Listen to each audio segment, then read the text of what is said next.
Feliz Páscoa a todos e, bom, apesar de feriado e todo mundo, assim como eu, estar com a sua família, os assuntos sobre Vasco não param, né? A gente teve a coletiva do Fábio Carille ao final da última partida contra o Flamengo. Eu tô aqui para falar um pouco sobre ela e sobre o Carille em si, sobre os assuntos que circundam o dia a dia do treinador do Vasco da Gama. Vem comigo.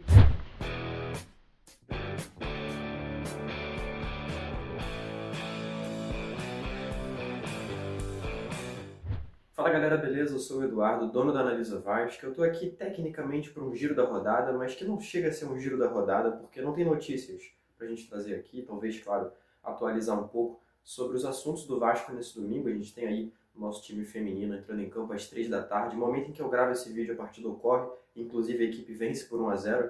Né? Ao final desse vídeo a gente tem já o resultado pronto, deve estar aí na tela para vocês poderem ver e ficar por dentro.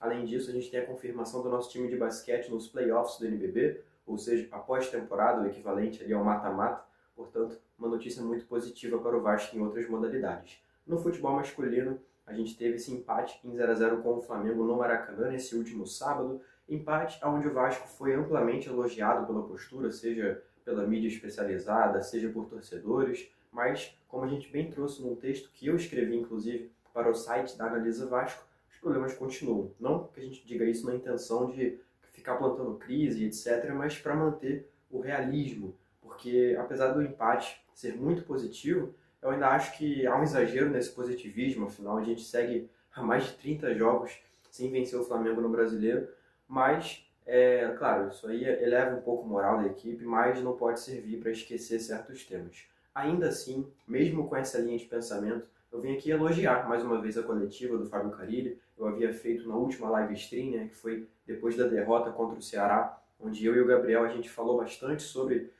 a postura dos jogadores e também sobre a coletiva do Carille. Eu já havia falado positivamente. Eu já falo há algum tempo, na verdade. O Carille ele é um cara que entende muito bem a dinâmica da coletiva de imprensa. A coletiva de imprensa ela é para esclarecer temas que tornam-se pertinentes, que podem virar uma pedra no sapato não só do clube, mas dos jornalistas, dos torcedores e por aí vai. E também outra coisa, o entendimento de que a coletiva de imprensa ela não é uma comunicação do treinador ou do jogador com a imprensa. É uma comunicação do treinador-jogador com a torcida. E o Carille, ele entende tudo isso perfeitamente. Ele lida com isso da melhor forma possível. Eu não percebo, inclusive, media training, o que é extremamente positivo. É a maneira dele de lidar com a coletiva de imprensa, isso vem naturalmente dele, talvez por ter sido um cara que viveu muitos anos do futebol meio que longe do holofote, né? Sendo aquele auxiliar técnico, aquele treinador de sistema defensivo, e aí quando ele de fato assume esse holofote, tornando-se treinador lá em 2017, aí sim parece que ele já chega preparado e tudo mais e carrega isso na carreira. Aqui no Vasco tem sido essa a máxima. Eu lembro da primeira coletiva dele, a coletiva de chegada dele aqui no Vasco da Gama, em que ele falou abertamente sobre vários temas, sobre ele acreditar que o Vasco precisava sim contratar, sobre ele conhecer a história do clube, sobre ele conhecer a dinâmica da torcida, uma torcida que cobra muito, a importância de São Januário e por aí vai, que mostra um outro aspecto importante. Ele se prepara muito para as coletivas, ele estuda muito todos os assuntos em que ele vai se propor a falar, e claro, no que é o ofício dele, né, treinador, ele também estuda muito as equipes que ele vai enfrentar. Contra o Flamengo não foi diferente, a gente vai falar um pouco sobre isso também. Mas ficando na coletiva, que é o tema aqui desse vídeo. Diante de tudo que ele falou, o que mais me chamou a atenção foi ele, de uma vez por todas, assim, dar um fim nesse assunto Carille insatisfeito com o elenco. Porque algumas falas dele realmente ficaram meio dúbias sobre esse tema nas últimas coletivas. Na última, contra o Ceará, ele havia até comentado brevemente sobre o assunto, mas sem render tanto assim. Contra o Corinthians, lá em São Paulo, ele havia rechaçado assim, de forma bem direta a possibilidade de contratações e tudo mais. Aí o Marcelo Santana foi lá no sorteio da Copa do Brasil, naquela entrevista ali, meio que, enfim, de sopetão, né, vamos botar, e falou que sim, poderiam vir reforços da janela interna ainda, mas também saídas e por aí vai, e fica esse bate e volta de informações, né? No fim das contas, ele, enfim, deu uma declaração definitiva sobre isso, que ele entende a realidade do Vasco, que foi uma coisa conversada com ele quando ele chegou, lá em dezembro, e não é uma novidade assim, e que sim, ele está satisfeito com o elenco. E essa aspa, o satisfeito com o elenco,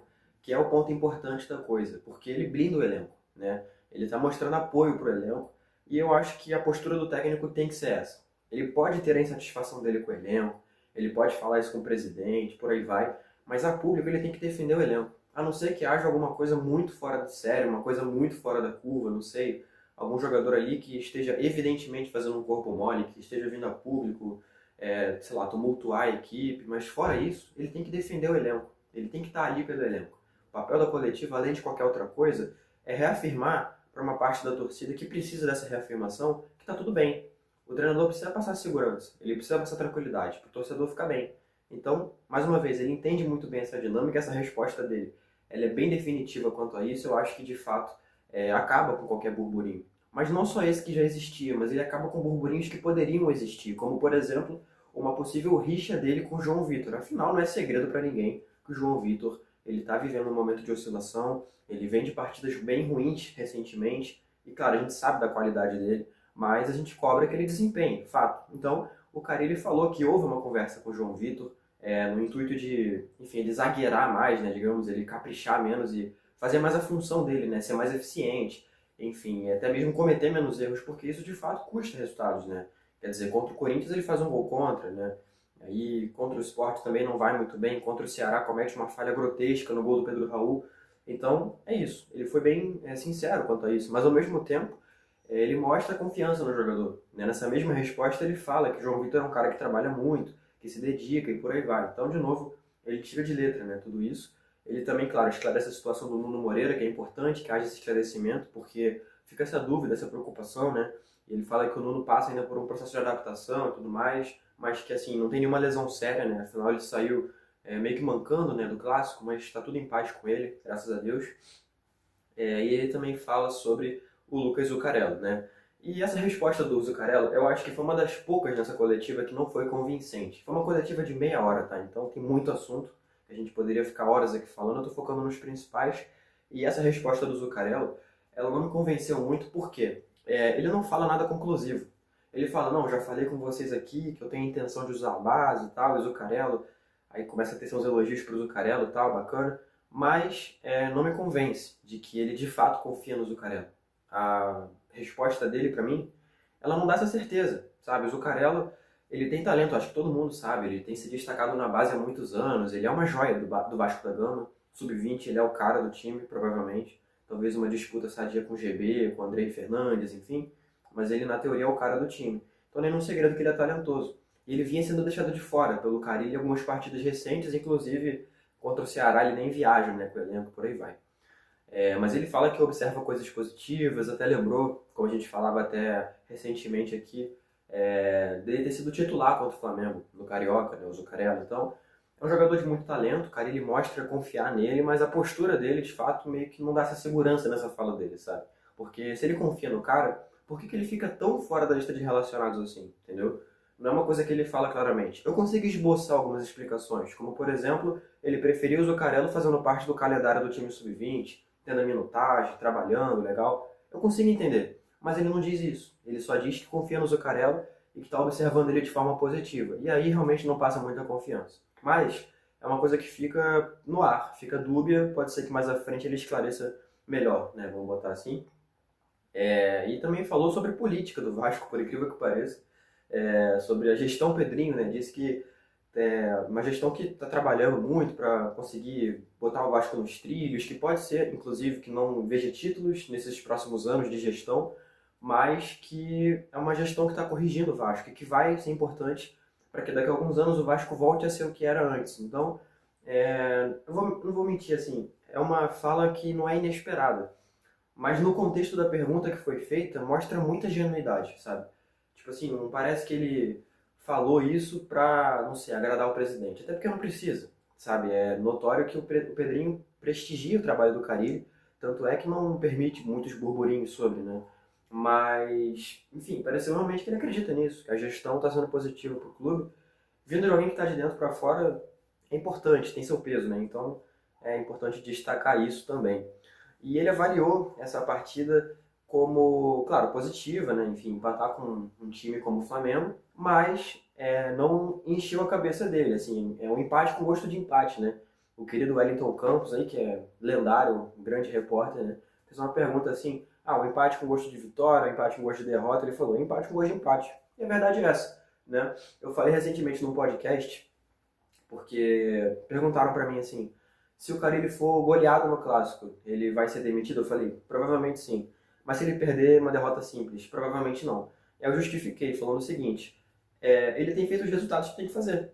Ele vence quando tem que vencer, e quando ele é derrotado ou perde, são partidas em que realmente o Vasco não era esperado para vencer, sabe? Quer dizer, empatou contra o Melgar, fora de casa, perdeu para o Corinthians, perdeu para o Ceará e tal.